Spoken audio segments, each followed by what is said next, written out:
Assalamualaikum bang. Salam. Ya. Jual apa tu? Ni kami ada jual telefon. Telefon. Oh, kebetulan saya pun nak telefon baru. Sebab phone saya dah pecah dah kan. Bini baling.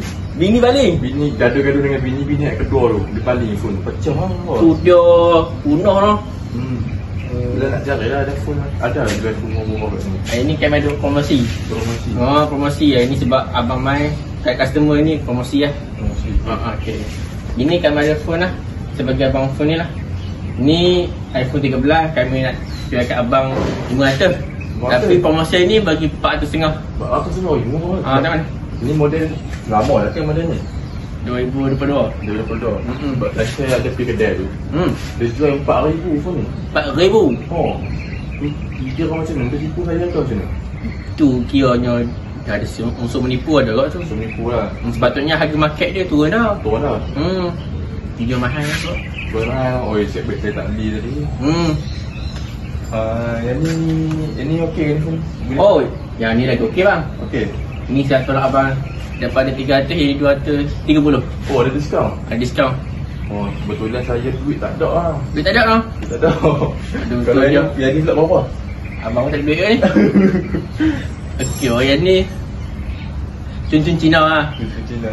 Ni 200, abang jadi 1,5. 1,5? 1,5. Elok lah. Elok lah. Saya pun terlalu cepat lah. Sebab ni yang saya tunggu. 100,5? Tengok sikit body dia ni. Ni semua okey, tak ada rosak apa. Ada calak sikit lah. Sebab ni kami ni sebab ni display unit sebenarnya. Display saja. Sebab setahun duduk lagi, tikus duduk gigit. Lepas tu sebab dia tak ada murah oh. Kiranya rosak sikit-sikit je lah. Rosak tak ada lah, semua calak sikit je. Calak sikit lah. Okay, boleh lah. Sebab saya jujur ni tau. Saya calak ni sebab yelah adat Nabi jujur lah. Bagus abang meniaga ikut Nabi tau. Jujur tu kena lah. Boleh dekat berki. Uish, 100. Bawa 100, saya jual 100. Dah QR ni boleh. QR dulu. Okey. Ada QR. Okey. Masuk lah. 50. 50.